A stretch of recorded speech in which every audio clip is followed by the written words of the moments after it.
بسم اللہ الرحمن الرحیم۔ السلام علیکم پیارے دوستو، نبی کریم صلی اللہ علیہ وآلہ وسلم کے ولادت باسعادت بذات خود ہی ایک معجزہ تھا، اور یہ وجہ ہے کہ آپ صلی اللہ علیہ وآلہ وسلم کی ولادت کے وقت بہت سے معجزات اور واقعات ایسے پیش آئے کہ جن کا تذکرہ ضروری اور اہم ہے، اور ہر مسلمان کو ان واقعات اور معجزات کا علم ہونا چاہیے۔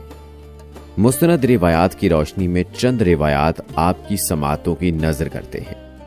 حضرت ابن عباس رضی اللہ تعالی عنہ کہتے ہیں، حضور نبی کریم صلی اللہ علیہ وآلہ وسلم اس دنیا میں تشریف لائے تو آپ کی انول نال یعنی ناف کی نال کٹی ہوئی تھی، حالانکہ انول نال کو بچے پیدا ہونے کے بعد دایا کاٹتی ہے، اور آپ ختنہ شدہ پیدا ہوئے۔ حضرت عبد المطلب یہ دیکھ کر بے حد حیران ہوئے اور خوش بھی۔ وہ کہا کرتے تھے، میرا بیٹا نرالی شان کا ہوگا۔ آپ کی پیدائش سے پہلے مکہ کے لوگ خشک سالی اور قحط کا شکار تھے، لیکن جو ہی آپ کے دنیا میں تشریف لانے کا وقت قریب آیا، بارشیں شروع ہو گئیں، خشک سالی دور ہو گئی، درخت ہرے بھرے ہو گئے اور پھلوں سے لد گئے، زمین پر سبزہ ہی سبزہ نظر آنے لگا۔ پیدائش کے وقت آپ اپنے ہاتھوں پر جھکے ہوئے تھے، سر آسمان کی طرف تھا۔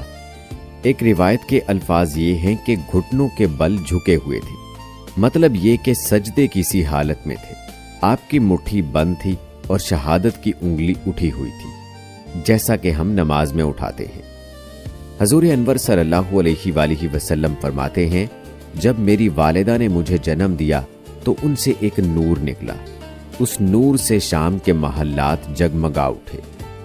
اسی طرح آپ صلی اللہ علیہ وآلہ وسلم کی والدہ سیدہ آمنہ فرماتی ہیں، محمد صلی اللہ علیہ وآلہ وسلم کی پیدائش کے وقت ظاہر ہونے والے نور کی روشنی میں مجھے بصرہ میں چلنے والے اونٹوں کی گردنیں تک نظر آئیں۔ پیارے دوستو، علامہ ساحلی رحمہ اللہ نے لکھا ہے کہ جب آپ صلی اللہ علیہ وآلہ وسلم پیدا ہوئے تو آپ نے اللہ کی تعریف کی۔ ایک روایت میں یہ الفاظ آئے ہیں، اللہ تعالیٰ سب سے بڑا ہے، اللہ تعالیٰ کی بے حد تعریف ہے، اور میں صبح و شام اللہ کی پاکی بیان کرتا ہوں۔ دوستو، جہاں تک بات ہے آپ صلی اللہ علیہ وآلہ وسلم کی ولادت کے دن کی، کہ آپ صلی اللہ علیہ وآلہ وسلم کی ولادت کس دن ہوئی، تو اس بات پر سب کا اتفاق ہے کہ وہ پیر کا دن تھا۔ آپ صبح فجر طلوع ہونے کے وقت دنیا میں تشریف لائے۔ تاریخ پیدائش کے سلسلے میں بہت سے قول ہیں۔ ایک روایت کے مطابق 12 ربیع الاول کو پیدا ہوئے، ایک روایت 8 ربیع الاول کی ہے، ایک روایت 2 ربیع الاول کو پیدا ہوئے۔ اس سلسلے میں اور بھی بہت سی روایات ہیں، لیکن دوستو زیادہ تر مورخین کا خیال ہے کہ آپ 8 ربیع الاول کو پیدا ہوئے، جبکہ تقویم کے طریقے کے حساب سے جب تاریخ نکالی گئی تو 9 ربیع الاول نکلی۔ مطلب یہ کہ اس بارے میں بالکل صحیح بات کسی کو معلوم نہیں۔ اس پر سب کا اتفاق ہے کہ مہینہ ربیع الاول کا تھا اور دن پیر کا، اور یہ بھی کہا جاتا ہے کہ آپ کو پیر کے دن ہی نبوت ملی۔ پیر کے روز ہی آپ نے مدینہ منورہ کی طرف ہجرت فرمائی، اور پیر کے روز ہی آپ کا وصال ہوا۔ پیارے دوستو، یاد رہے کہ ماہ ربیع الاول کو جو غیر معمولی تقدس، عظمت اور شان ملی ہے، اس کی وجہ فخر دو عالم، شافع محشر، سرور کائنات، سرور دو جہاں، ہادی عالم، ساقی کوثر، سرور کونین، فخر موجودات، صاحب لوح و قلم، نیر اعظم، سید عرب و عجم، صبح درخشاں، شاہ امم، محبوب رب العالمین، سید المرسلین، تاج الانبیاء، بشیر و نذیر، سراج منیر، امام الانبیاء، آفتاب دو عالم صلی اللہ علیہ وآلہ وسلم کا اس ماہ میں حضرت آمنہ کے آنگن میں چاند بن کر طلوع ہونا ہے۔ ایسا چاند جو پہلے دن سے آج تک اور روز محشر تک غروب نہ ہوگا، جس کی چمک کو کبھی بھی اندیشہ زوال نہیں۔ وہ عظیم مسیحا کہ جس کے قدموں سے اٹھنے والی خاک کے ذرے جس پر پڑ گئے وہ قیامت تک امر ہو گئے۔ اس ماہ میں صرف سرور دو عالم صلی اللہ علیہ وآلہ وسلم کا ظہور قدسی ہی نہیں ہوا، بلکہ عالم نو طلوع ہوا۔ تاریخ عالم نے نئے سفر کا آغاز کیا۔ پیارے دوستو، یاد رہے کہ آپ صلی اللہ علیہ وآلہ وسلم عام الفیل میں پیدا ہوئے، یعنی ہاتھیوں والے سال میں۔ اس سال کو ہاتھیوں والا سال اس لیے کہا جاتا ہے کہ ابرہہ نے ہاتھیوں کے ساتھ مکہ مکرمہ پر چڑھائی کی تھی، اور آپ صلی اللہ علیہ وآلہ وسلم کی پیدائش اس واقعے کے کچھ ہی دن بعد ہوئی تھی۔ اس واقعے کی مکمل تفصیل ہم اپنی اگلی ویڈیو میں بیان کریں گے انشاءاللہ، آپ نے اس ویڈیو کو بھی ضرور دیکھنا ہے۔ پیارے دوستو، یاد رہے کہ ہمارے نبی حضرت محمد صلی اللہ علیہ وآلہ وسلم اس واقعے کے چند دن بعد پیدا ہوئے۔ آپ جس مکان میں پیدا ہوئے وہ صفا پہاڑی کے قریب تھا۔ حضرت کعب احبار رضی اللہ تعالی عنہ روایت کرتے ہیں کہ میں نے تورات میں پڑھا تھا کہ رسول اللہ صلی اللہ علیہ وآلہ وسلم کی پیدائش مکہ میں ہوگی۔ دوستو، آپ کو بتاتے چلیں کہ کعب احبار پہلے یہودی تھے، اس لیے تورات پڑھا کرتے تھے۔ پیارے دوستو، روایات میں آتا ہے کہ دنیا میں آتے ہی حضور اکرم صلی اللہ علیہ وآلہ وسلم روئے۔ حضرت عبد الرحمن بن عوف رضی اللہ تعالی عنہ کی والدہ کہتی ہیں کہ جب حضرت آمنہ کے ہاں ولادت ہوئی تو میں وہاں موجود تھی۔ آپ صلی اللہ علیہ وآلہ وسلم میرے ہاتھوں میں آئے۔ یہ غالباً دائیا تھی، ان کا نام شفا تھا۔ فرماتی ہیں جب آپ میرے ہاتھوں میں آئے تو روئے۔ آپ کے دادا حضرت عبد المطلب کو آپ کی ولادت کی اطلاع دی گئی۔ وہ اس وقت خانہ کعبہ کا طواف کر رہے تھے۔ اطلاع ملنے پر گھر آئے، بچے کو گود میں لیا۔ اس وقت آپ کی والدہ نے ان سے کہا، یہ بچہ عجیب ہے، سجدے کی حالت میں پیدا ہوا ہے، یعنی پیدا ہوتے ہی اس نے پہلے سجدہ کیا، پھر سجدے سے سر اٹھا کر انگلی آسمان کی طرف اٹھائی۔ دوستو، کہتے ہیں حضرت عبد المطلب نے آپ کو دیکھا، اس کے بعد آپ کو کعبہ میں لے آئے، آپ کو گود میں لیے رہے اور طواف کرتے رہے، پھر واپس لا کر حضرت آمنہ کو دیا۔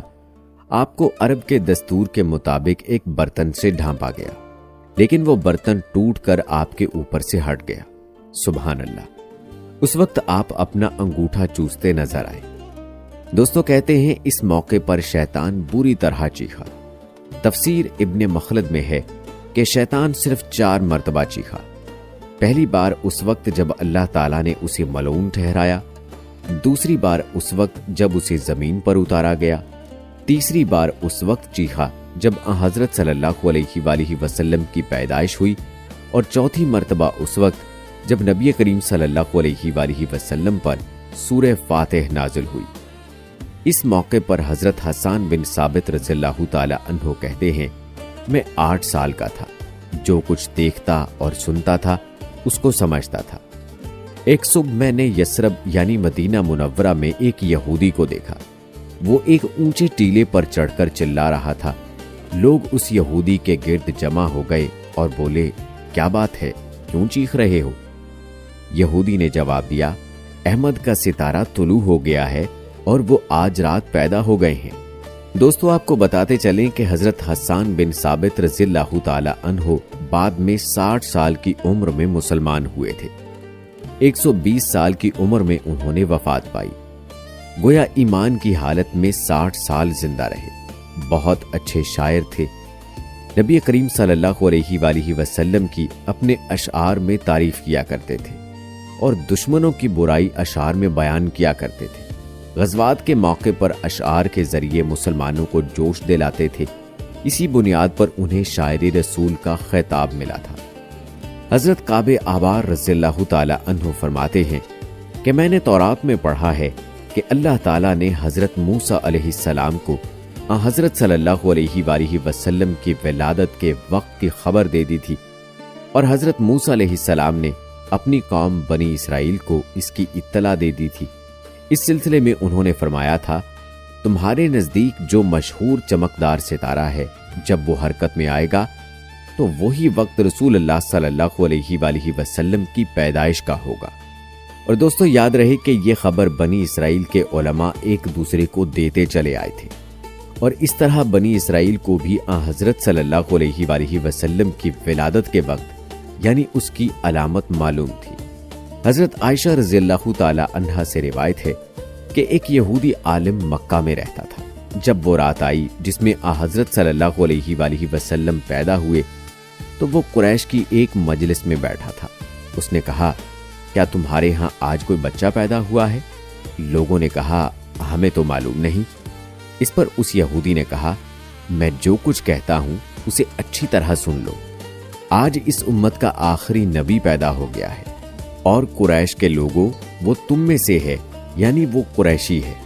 اس کے کندھے کے پاس ایک علامت یعنی مہر نبوت، اس میں بہت زیادہ بال ہیں، یعنی گھنے بال ہیں، اور یہ نبوت کا نشان ہے، نبوت کی دلیل ہے۔ اس بچے کی ایک علامت یہ ہے کہ وہ 2 رات تک دودھ نہیں پیے گا۔ ان باتوں کا ذکر اس کی نبوت کی علامات کے طور پر پرانی کتب میں موجود ہے۔ علامہ ابن حجر نے لکھا ہے کہ یہ بات درست ہے، آپ نے 2 دن تک دودھ نہیں پیا تھا۔ یہودی عالم نے جب یہ باتیں بتائیں تو لوگ وہاں سے اٹھ گئے۔ انہیں یہودی کی باتیں سن کر بہت حیرت ہوئی تھی۔ جب وہ لوگ اپنے گھروں میں پہنچے تو ان میں سے ہر ایک نے اس کی باتیں اپنے گھر کے افراد کو بتائیں۔ عورتوں کو چونکہ حضرت آمنہ کے ہاں بیٹا پیدا ہونے کی خبر ہو چکی تھی، اس لیے انہوں نے اپنے مردوں کو بتایا۔ یہودی عالم نے کہا ذرا چل کر مجھے وہ بچہ دکھاؤ۔ لوگ اسے ساتھ لیے حضرت آمنہ کے گھر کے باہر آئے، ان سے بچہ دکھانے کی درخواست کی۔ آپ نے بچے کو کپڑے سے نکال کر انہیں دے دیا۔ لوگوں نے آپ کے کندھے پر سے کپڑا ہٹایا۔ یہودی کی نظر جوں ہی مہر نبوت پر پڑی، وہ فوراً بے ہوش ہو کر گر پڑا۔ اسے ہوش آیا تو لوگوں نے اس سے پوچھا تمہیں کیا ہو گیا تھا؟ جواب میں اس نے کہا میں اس غم سے بے ہوش ہوا تھا کہ میری قوم میں سے نبوت ختم ہو گئی، اور اے قریشیو، اللہ کی قسم یہ بچہ تم پر زبردست غلبہ حاصل کرے گا، اور اس کی شہرت مشرق سے مغرب تک پھیل جائے گی۔ اللہ اکبر۔ دوستو، یہ ہے شان ہمارے پیارے آقا صلی اللہ علیہ وآلہ وسلم کی کہ آپ صلی اللہ علیہ وآلہ وسلم اپنی پیدائش کے ساتھ ہی نبوت کی نشانیاں لے کر پیدا ہوئے، اور آپ صلی اللہ علیہ وآلہ وسلم کی ولادت کی نشانیاں اور آپ صلی اللہ علیہ وآلہ وسلم کی رسالت کی نشانیوں کے بارے میں لوگ پہلے سے مطلع تھے۔